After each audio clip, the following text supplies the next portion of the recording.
오늘 말씀 데살로니가전서 4장 1절부터 2절 말씀. 그러므로 형제들아 우리가 끝으로 주 예수 안에서 너희에게 구하고 권면하노니 너희가 마땅히 어떻게 행하며 하나님을 기쁘시게 할 수 있는지를 우리에게 배웠으니 곧 너희가 행하는 바라 더욱 많이 힘쓰라. 우리가 주 예수로 말미암아 너희에게 무슨 명령으로 준 것을 너희가 아느니라. 아멘. 예배한 여러분에게 주의 은혜가 있기를 바랍니다. 자, 오늘 말씀 하나님을 기쁘시게 하는 일에 대한 말씀이에요. 우리 그리스도인이라면 하나님을 기쁘시게 하는 일을 해야겠죠. 당연한 일이자 의무이자 권리이기도 합니다. 굉장히 중요한 내용입니다. 사도 바울, 이 데살로니가전서 4장 1절에서 너희가 마땅히 어떻게 행하며 하나님을 기쁘시게 할 수 있는지를 우리에게 배웠으니 라고 말합니다. 그러니까 하나님이 기쁘시게 하는 일을 행하고 따르라고 권면한 거죠. 지금부터 이 말씀 함께 살펴보겠습니다. 이 데살로니가 교회는 바울이 선교 활동을 하면서 만들었던 여러 교회 중 하나예요. 이 데살로니가 지역에 가서 이 바울은 유대교 회당에 가서 이제 성경을 가르치고 예수님의 복음을 전합니다. 그러자 많은 이방인들이 그리고 여러 분야자들이 와서 그 복음을 받아요. 그리고 나서 교회를 세우게 됩니다. 그런데 이 데살로니가에 살던 일부 유대인들이 이 교회를 찾아와서 이 교회를 박해합니다. 그들은 하나님이 예전에 다윗 같은 주변의 모든 나라를 무찌르고 싸울 때마다 이겼던 자기 나라를 식민지 돼서 구해 주었던 그런 다윗 같은 구원자 그리스도를 원했는데 사도 바울은 예수님이 구원자라고 그리스도라고 말하니까 받아들이질 못하는 거예요. 그래서 그 도시의 유대교인들은 불량배들을 매수해서 이 바울과 교회를 핍박합니다. 그런데 그것을 눈치챈 바울 일행이 이제 몸을 숨겨요. 그랬더니 그 사람들이 바울을 도와준 사람을 이제 쫓아가서 괴롭혀요. 뭐라고 괴롭히냐면, 바울을 도와준 사람을 이제 거짓으로 고소를 하죠. 이 사람들이 예수님을 왕이라고 말하고 로마 제국과 황제에 반대를 하고 있다. 이런 고소를 합니다. 그래서 바울과 그 일행들을 굉장히 어렵게 만들죠. 그래서 결국에는 그 데살로니가 지역에서 얼마 활동하지 못하고 거기에서 왼쪽으로 조금 가면 있는 도시 베레아라는 도시가 있어요. 그것으로 피신을 했어요. 자, 바울 일행이 베레아라는 도시에 가서 또 가만히 있지만 않고 또 복음을 전했습니다. 그래서 베레아에 교회가 또 생기게 됩니다. 문제는 데살로니가 지역에 살았던 그 유대인들이 베레아 지역까지 쫓아와요. 그리고 또 괴롭힙니다. 그러니까 이 데살로니가 교회는 교회가 조직되고 얼마 되지도 않아서 교회를 이끌어줄 지도자가 인사도 제대로 안 하고 사라져 버렸어요. 게다가 교회가 오랫동안 운영돼서 탄탄한 것도 아니에요. 몇 달 되지도 않았어요. 유대인들이 이 바울이 다른 도시로 도망갔어도 쫓아올 만큼 적극적으로 교회를 괴롭혔는데 바울이 없는 그 데살로니가 교회 가만히 놔두지 않겠죠? 바울은 그 데살로니가 교회가 굉장히 염려가 됐습니다. 물론 자기 처지도 굉장히 불안했지만 이제 막 세워진 교회, 아무 지도자도 없이 교인들만 딸랑 있는 그 교회가 걱정됐어요. 그래서 자기 제자 디모데를 그 데살로니가 교회에 보냅니다. 그리고 디모데가 그 교회를 방문하고 다시 돌아와요. 그리고 바울에게 선생님이 없어도 교회의 교인들이 믿음을 잃지 않고 잘 지내고 있답니다. 그랬더니 바울이 그 소식을 듣고 기뻐해서 쓴 것이 바로 이 데살로니가 전서입니다. 굉장히 안도함과 기쁨과 그런 마음으로 이 편지를 쓴 거예요. 그래서 이 데살로니가 전서 보면 고난에, 앞으로에 닥칠 고난이 또 있을 것이다. 그러니 그런 것들 잘 견디라고 격려하는 내용이 상당히 있습니다. 그리고 하나님을 기쁘게 하는 삶을 살라고 특별히 요청을 해요. 그게 오늘 말씀이에요. 오늘 말씀 보면 3절부터 몇 군데를 보시면 3절에 하나님의 뜻은 이것이니 너희의 거룩함이라 곧 음란을 버리고 성적으로 문란하게 살지 말라는 거죠. 6절 이 일에 분수를 넘어서 형제를 해하지 말라. 사람에게 해를 입히지 말라는 거예요. 7절 하나님이 우리를 부르시면 부정하게 하심이 아니요 거룩하게 하십니다. 하나님은 우리가 죄 가운데 사는 것을 원하지 않으신다는 겁니다. 11절 또 너희에게 명한 것 같이 조용히 자기 일을 하고 너희 손으로 일하기를 힘쓰라. 자기 일을 성실하게 하라는 겁니다. 자, 우리가 흔히 하나님을 기쁘게 하는 삶이라고 하면 어때요?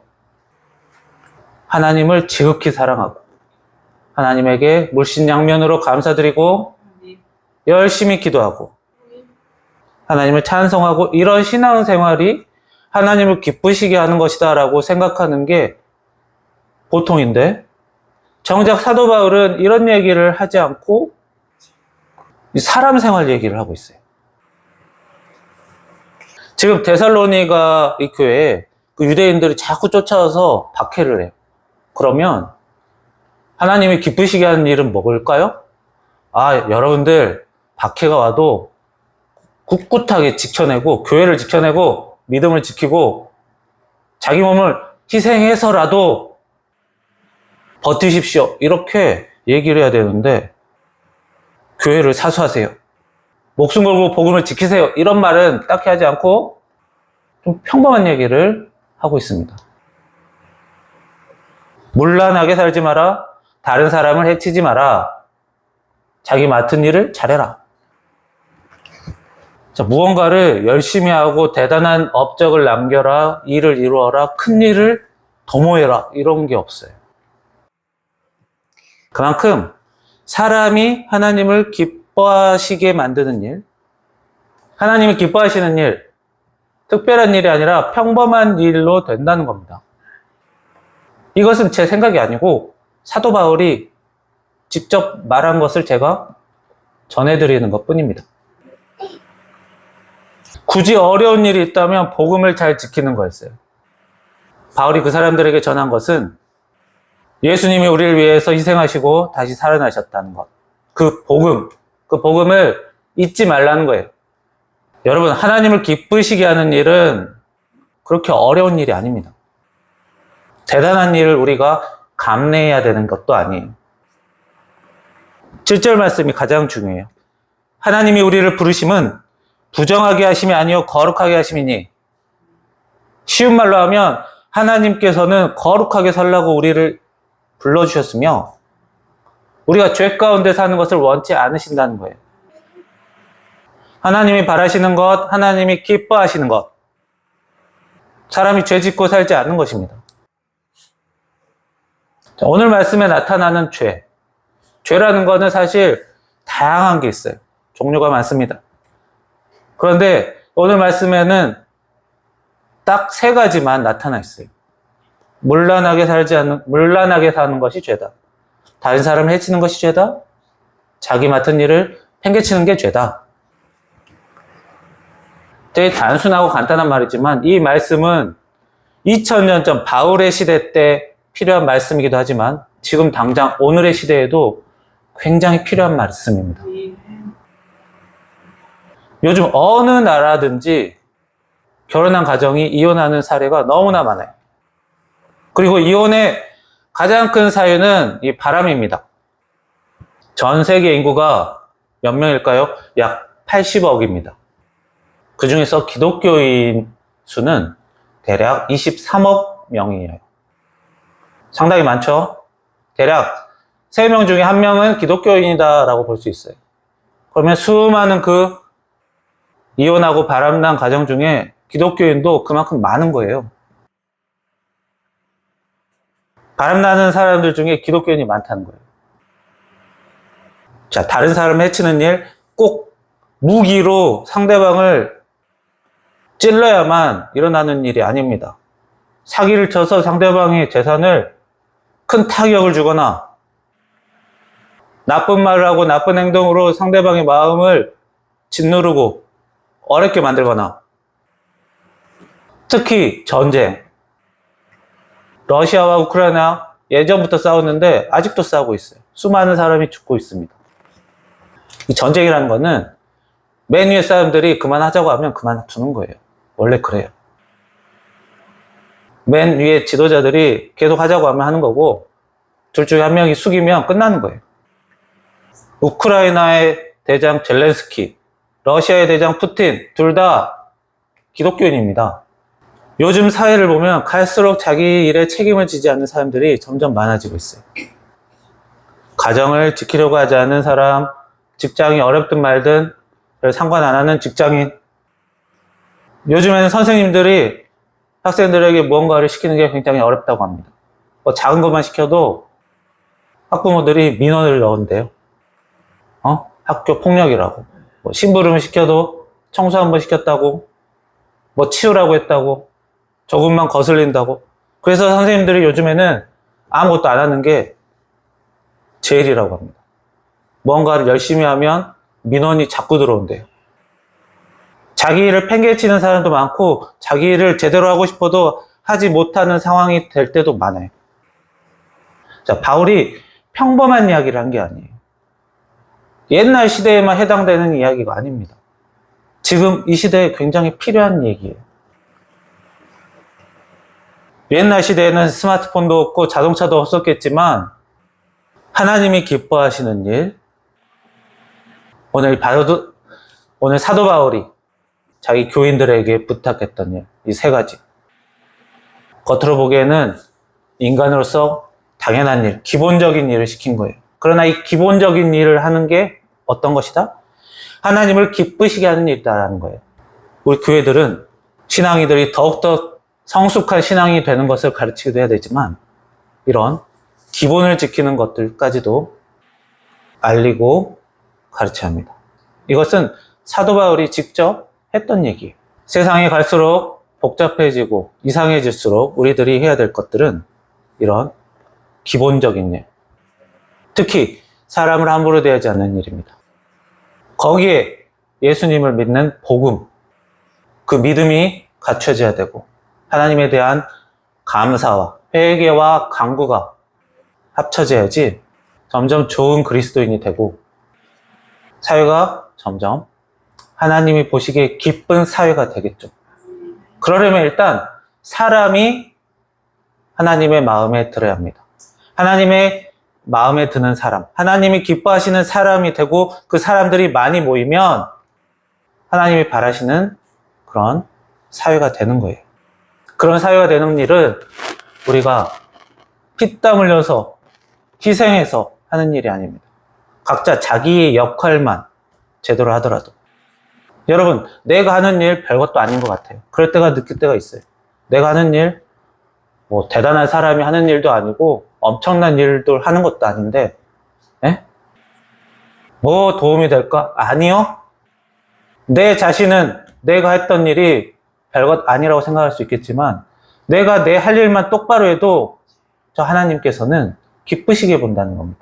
내가 가정에서 엄청나게 많은 돈을 갖다 주는 부모가 아니고, 이 가정을 굉장히 크게 발전시키는 가장이 아니어도 자녀에게, 배우자에게 바람난 모습 보이지만 않아도 하나님은 그것만으로 기뻐하신다는 거예요.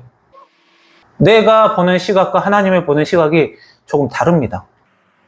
우리 사람은 대단한 일을 해야만 대단한 사람이라고 하지만, 특별한 일을 해야 기뻐하지만, 하나님이 기뻐하시는 거는 그게 아니에요. 우리 사람이 대단히 멋진 건물을 백날 지어봤자 200층, 300층, 500층짜리 건물 지어봤자 이 세상의 자연과 비교했을 때는 아무것도 아니에요. 대단한 건물 봤을 때 위압감을 느낄 수 있어도 우리 자연을 봤을 때 느끼는 그런 감동과 엄청난 것들은 우리 사람이 만든 인공물에서는 한계가 있습니다. 내가 사람을 해치지만 않아도 그까짓 것 사람으로서 당연한 일이지만 하나님께서는 당연하게 보시지 않아요. 하나님이 보시기에 기뻐하시는 일이라고 했습니다. 자, 그래서 우리가 살면서 내가 대단한 성과를 이루지 못했다고 해서 전혀 실망할 게 없어요. 내가 하는 일에 부끄러워할 필요 없고 내가 하는 일에 그렇게 소심하게 하찮게 대할 필요가 없어요. 우리가 사람에게 인정받아봤자 얼마 못 갑니다. 하나님에게 인정을 받아야 돼요. 그러나 하나님께서 기뻐하시고 인정해 주시는 일, 우리가 죄 짓지 않고 살면 그걸로 굉장히 기뻐하신다라는 것을 오늘 사도 바울 친히 이 기쁜 마음으로 편지를 보냈습니다. 그가 가는 길 항상 어려움만 있었어요. 자기가 조직해 놓은 교회 돌봐주지도 못하고 떠났을 때 얼마나 미안하고 교인들이 흩어졌을까 걱정 많이 했겠죠. 그러나 자기 걱정과는 달랐어요. 핍박 때문에 다 흩어질 줄 알았는데 다들 굳건히 지키고 있었어요. 내 생각과 이 세상은 다르게 흘러갑니다. 내가 생각했던 것과 하나님의 시각이 달라요. 그렇기 때문에 우리는 좀 더 하나님에게 감사드리고 좀 더 하나님 보시기에 기뻐하는 삶으로 계속 살아갈 수 있습니다. 자, 이런 기쁨과 자신감을 가지고 생활하는 여러분들이 되기를 축원합니다. 기도하겠습니다. 살아계신 하나님, 저희 사람들이 보기에는 큰일, 특별한 일을 해야만 사랑 같고 뭔가 보람을 느끼는 것 같고 그런 생각이 들었지만 주여 하나님께서는 저희들이 죄 짓지만 않아도 굉장히 저희들을 기뻐하게 바라보시고 기뻐하게 저희들을 바라보시기 때문에 많은 은혜 허락하신다는 것을 오늘 말씀을 통해 알게 되었습니다. 주여 저희들 자꾸 자신을 하찮게 여기지 말고 자신에게 과한 죄책감을 갖고 살지 않고 작은 일을 하더라도 하나님께서 좋게 봐주신다는 그 어떤 일을 하더라도 죄짓지 않고 산다면 하나님께서 내가 했던 일들을 기뻐 봐주신다는 것을 저희들이 알고 그 마음으로 자신감으로 당당하게 살 수 있는 저희들 되게 인도하여 주옵소서. 항상 저희들에게 은혜와 사랑과 위로를 허락해 주셔서 주님께 감사드립니다. 앞으로도 계속 은혜 허락하셔서 저희들 이 세상에서 하나님이 기뻐하시는 삶으로 계속 살아갈 수 있도록 인도하여 주옵소서. 예수님의 이름으로 기도합니다. 아멘.